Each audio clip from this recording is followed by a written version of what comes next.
Chapter 13. Dr. Zimmer's apartment was on 12th Street, just half a mile or so from the museum. At first it seemed very strange to hear all the cars going past the window all night long. I guess in a city there's always somebody awake, no matter how late it is. You don't notice the noise in the daytime, but when you lie in bed in the dark, all the traffic sounds come in the window, and the glow of the lights go back and forth on the ceiling. It used to keep me awake at first, but after a while I got used to it. My first job was to take Uncle Beasley for a walk.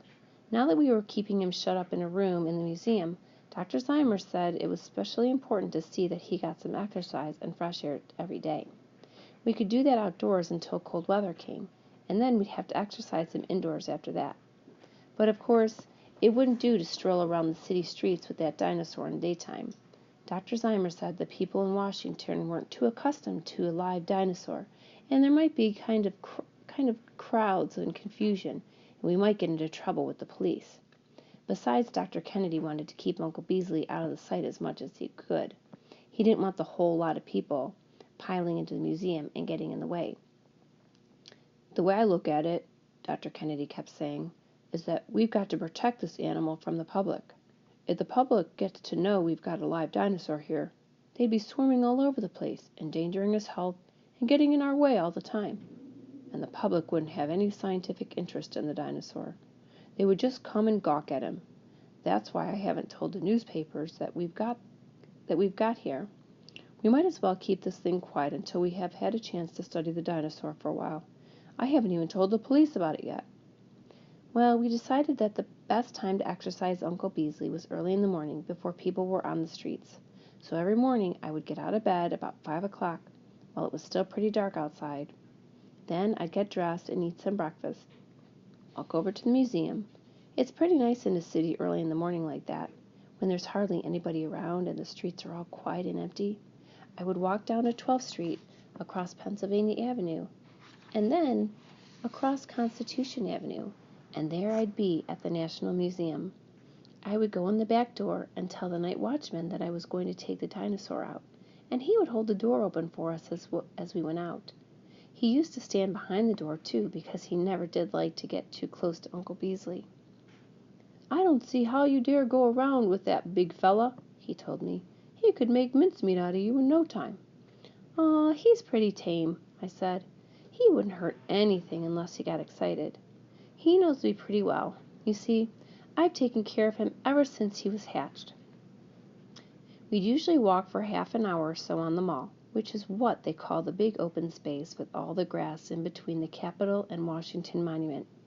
Usually there wouldn't be anybody else there, except perhaps a man way off walking his dog near the General Grant statue, or now and then a milk truck going by. When we'd been out long enough, I'd take Uncle Beasley back into the museum and have him all safely back in his room before most people were out in the streets. When Dr. Zimmer arrived at the museum in the morning, he would give me some scientific thing to find out about, like the life cycle of a butterfly, or formation of coal, or how the glaciers covered North America. And then I would hunt around in the museum and find an exhibit about it, and study it pretty carefully, or perhaps draw a picture of it. Then I would go back to Dr. Zimmer and tell him what I had found out about. After that, I would go to the office of the museum superintendent, and he would give me some of the museum accounts to figure out.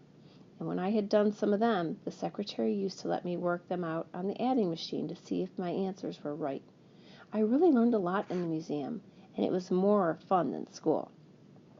Sometimes Dr. Zimmer had some free time. He would take me to places like the Archives building or the Supreme Court, or after I got to know my way around a little, I went to a lot of places by myself. Then the place I liked best was the Jefferson Memorial.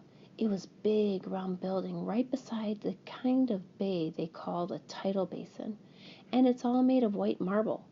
I think they said the marble came from Vermont, but I liked it anyway. Inside there's a statue of Thomas Jefferson, and one of his sayings is carved around the inside of the dome.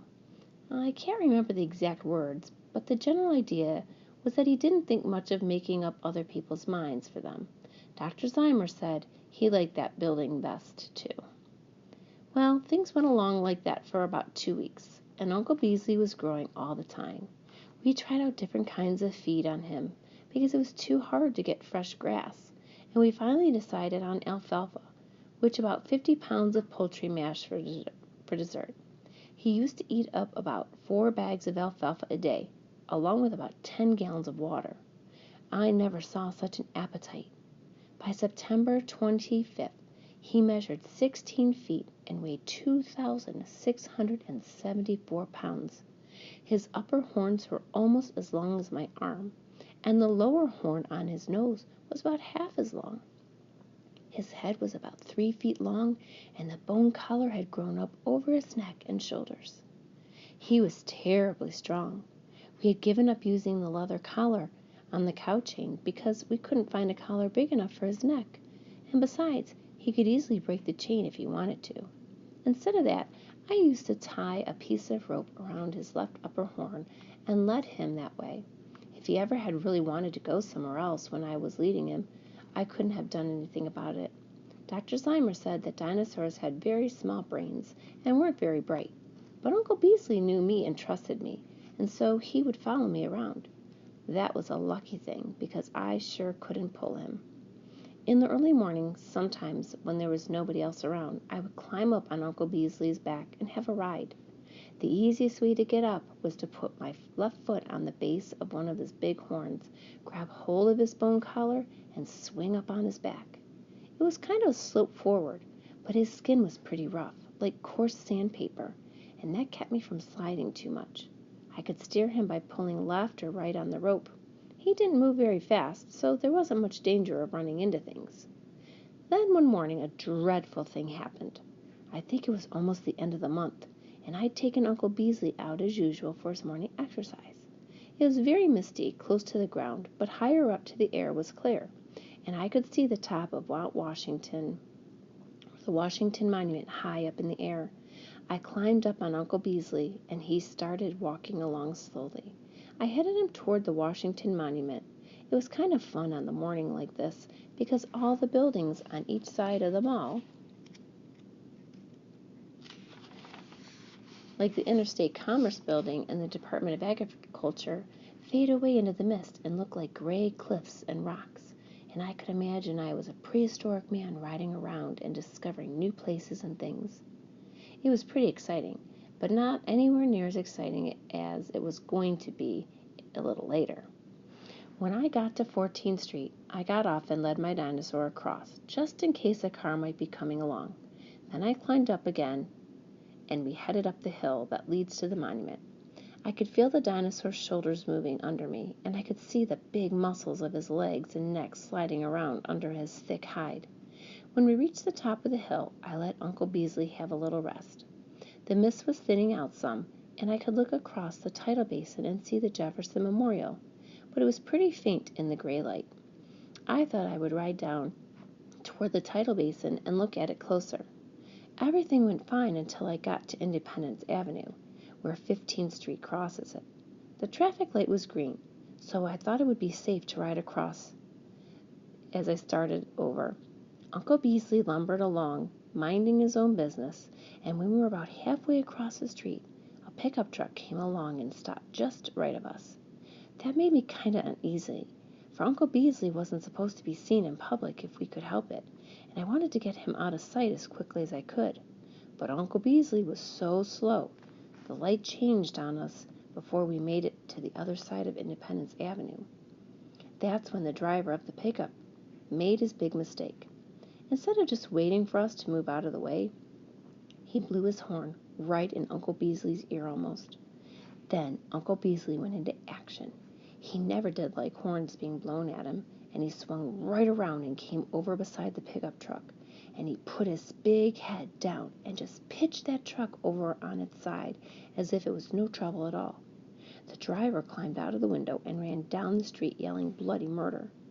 I slid right off the dinosaur's back and led him around to the other side of the truck and got him to lift it right side up again. Then I pulled hard on Uncle Beasley's rope and got him back across Independence Avenue as fast as I could. I couldn't see the truck driver around anywhere, so I headed back to the museum.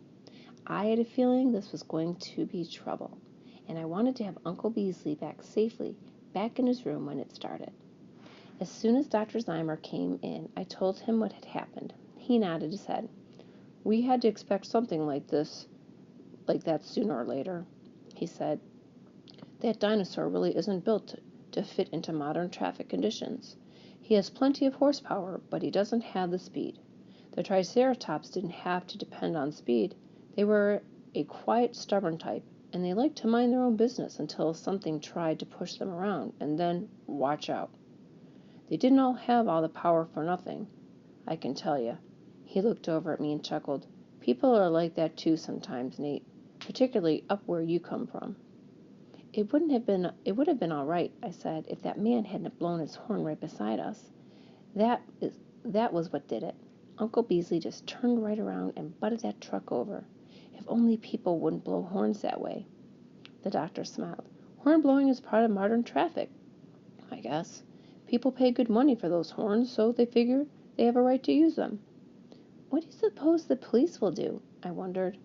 "I suspect they will tell us to keep our dinosaur off the streets, but we'd have to give up the morning walks anyway pretty soon, because the weather will be too cold. Don't worry, Nate," he said. "We'll handle this all right." I couldn't help worrying some, though, because you never can be sure the police are going to understand about dinosaurs and things like that.